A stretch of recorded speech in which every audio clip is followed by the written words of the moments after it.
right, welcome back to my channel. All right, so today we want to look at an application letter. All right, an application letter. At the end of this lesson, you should be able to write a professional and excellent application letter. All right, now I want you to pay close attention. Now, what is an application letter? An application letter, normally we refer it to as a formal letter written to apply for jobs, scholarships, internships, admissions, and any other opportunity open. All right. Now, what is the purpose of the application letter? The purpose of the application letter is simply to introduce yourself, explain your qualification, and also persuade the reader to consider you, right? Okay, what are the features? What are the features? What are the characteristics of an application letter? An application letter uses what? Formal language. Okay, it uses formal language, and it is also clear, meaning it explains the purpose directly, the purpose of it. Then it is concise, meaning it avoids unnecessary details. It is well structured, meaning that it follows the correct format. And it also persuades, okay, meaning that it shows who or why you are a best candidate. All right, now look at the format. The format of the application letter, number one, the first thing that you have is what? Sender's address, the one who is writing. Okay, if you are writing an application, you need to attach your address. All right, so you can write your name. If you are, let's say maybe you are Mary, you're going to say Mary.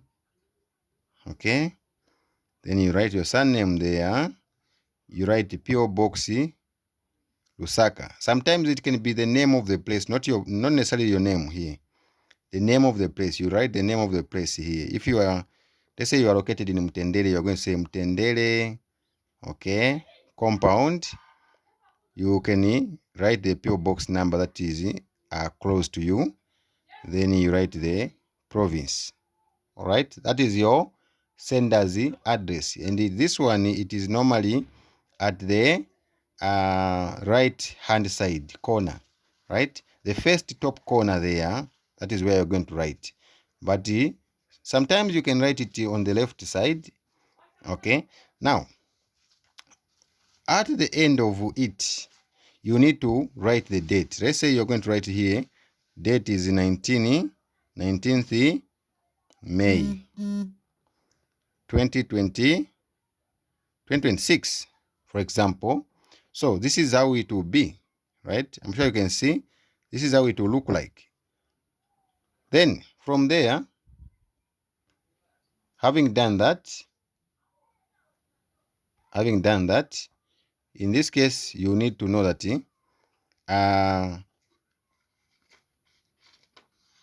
you've done the right thing. Okay, now apart from sender's address, you have receiver's address. Receiver's address is simply where you are writing the letter to. Okay, so where you're writing the letter to, similarly, the example can be given as shown here.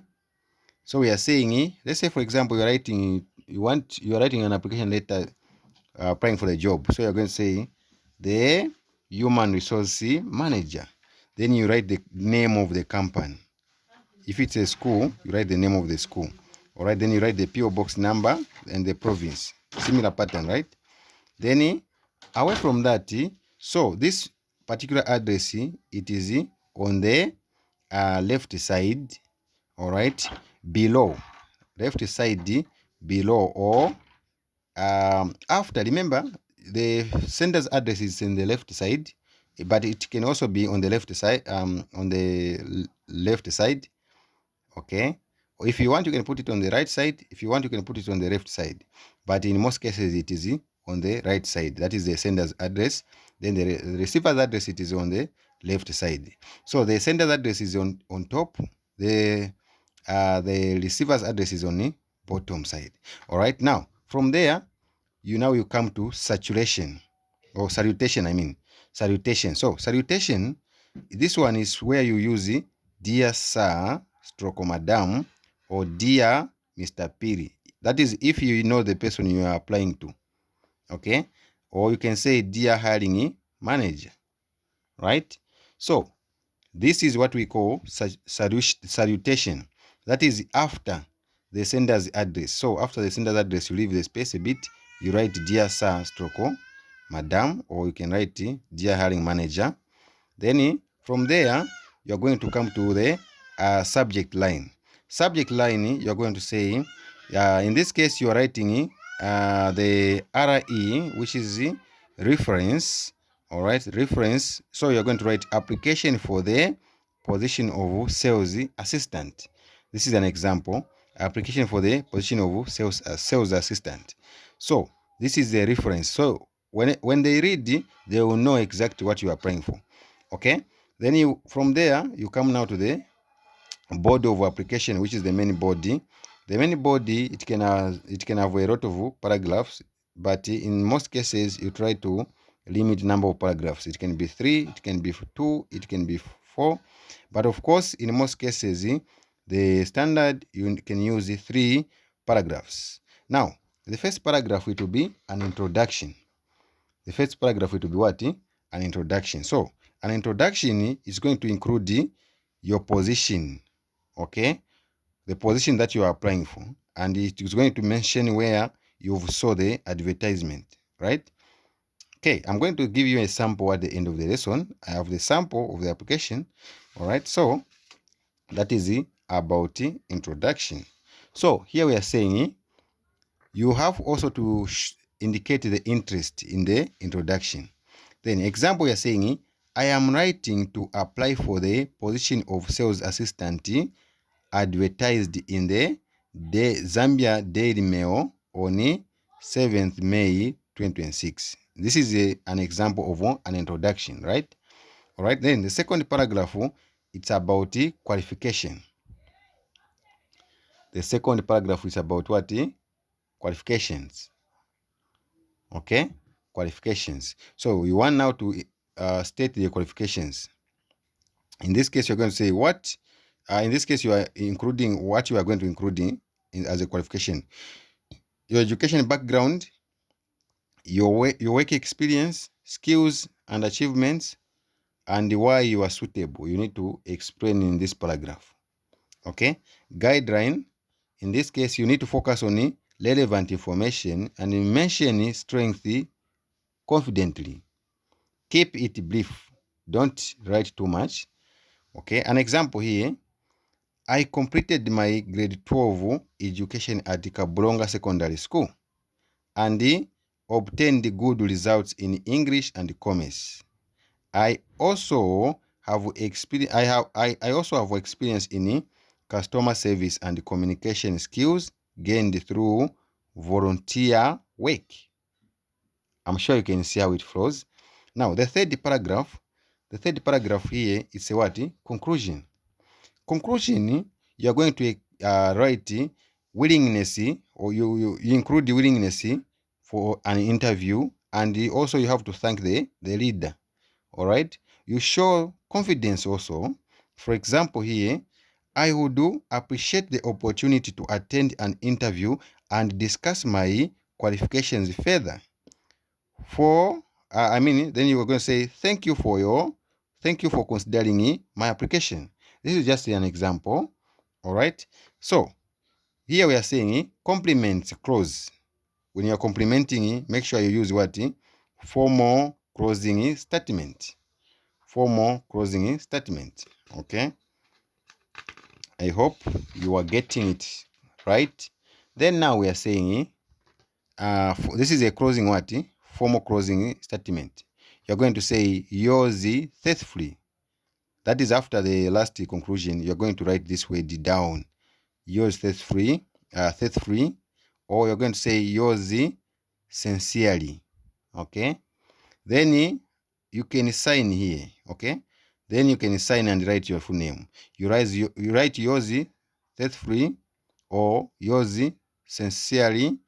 Then you sign. Then you write your full name. Okay. Normally the full name is in capital letters. So this is a sample here, the sample of an application.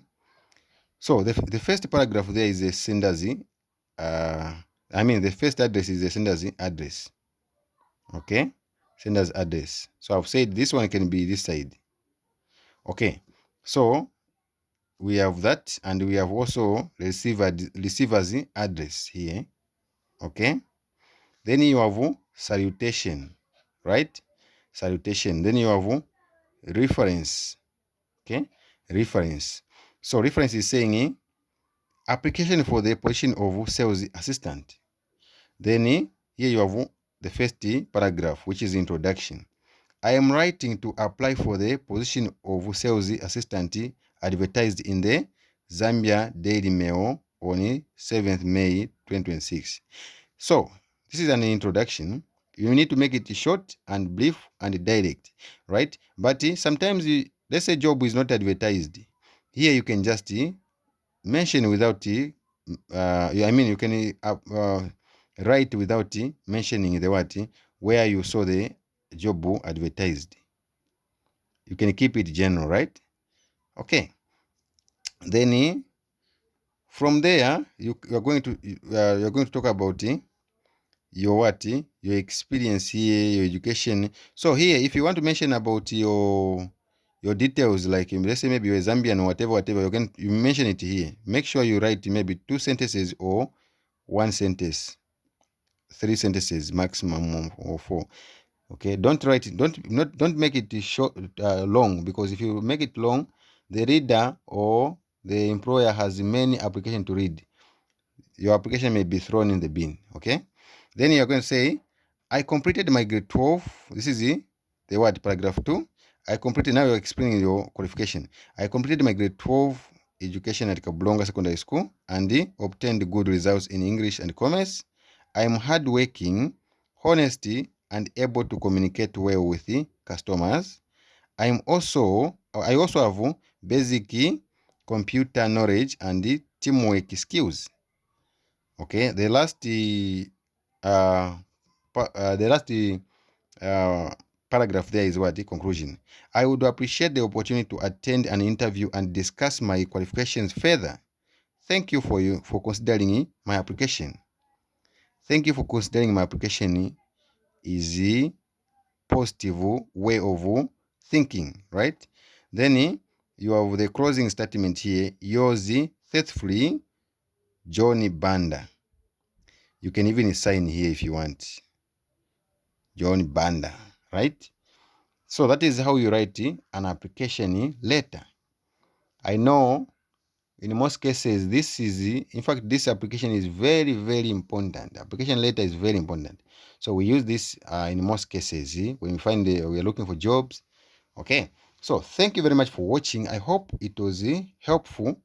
All right. If you have any other questions, don't forget to comment them in the comment section, and make sure you stay glued, because the next lesson we're going to look at informal letter. I've seen, I think that was 2024. There was a letter that came. That is the informal letter where you write a letter to your friend. All right. Thank you very much for watching, and see you in the next lesson.